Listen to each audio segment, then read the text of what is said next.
Welcome to St Mary's Cathedral in Hobart.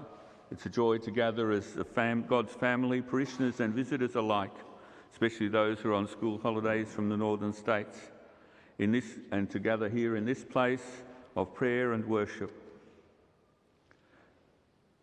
Yesterday, the Church celebrated the feast of St Vincent de Paul, the great apostle of charity who poured out his life for the poor.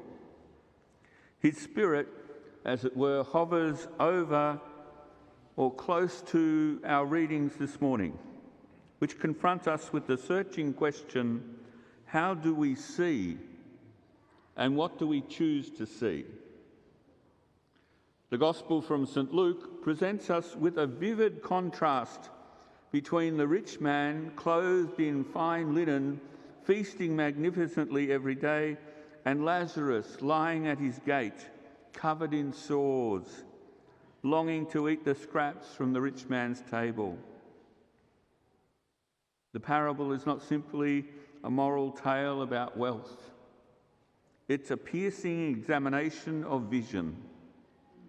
The rich man did not see Lazarus. Day after day, he stepped over him, blind to his suffering. And his blindness was not of the eyes, but of the heart. Amos, in our first reading this morning, thunders against those who live in ease, sprawled on ivory beds, drinking wine from bowls, while the ruin of Joseph goes unnoticed. Their sin was complacency, not cruelty.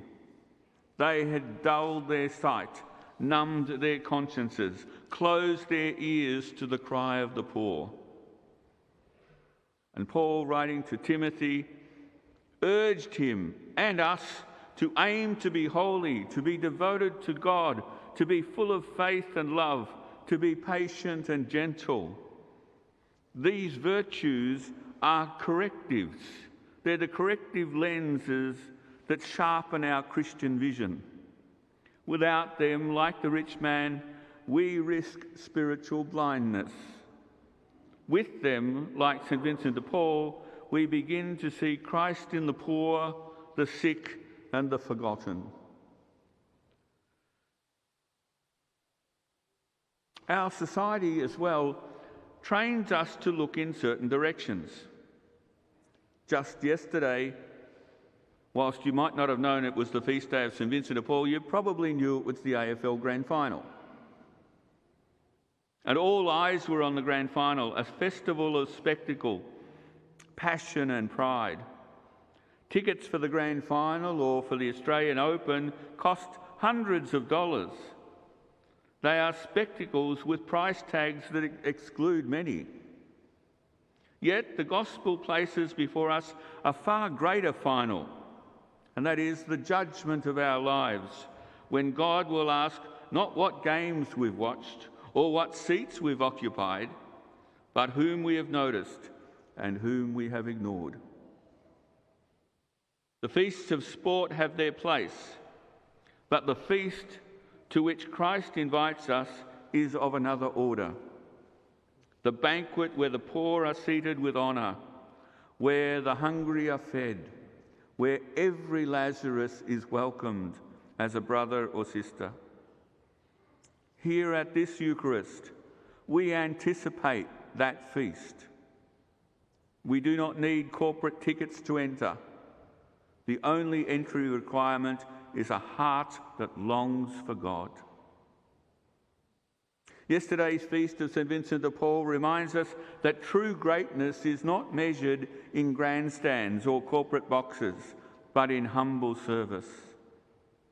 Vincent once said, "The poor are our masters."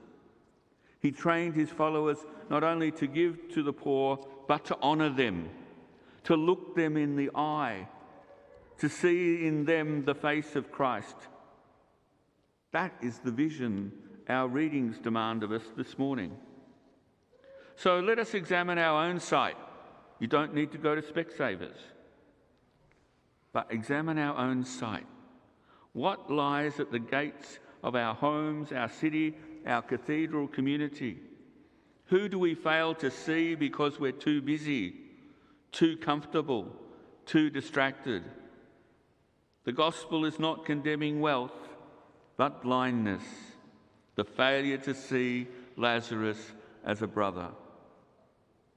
As we celebrate this Eucharist, may the Lord heal our vision. May we see as God sees, not with eyes clouded by pride, fear, or indifference, but with the clear gaze of love. And strengthened by this sacrament, may we leave here resolved to notice, to act, and to serve, so that no Lazarus in our midst is left unseen.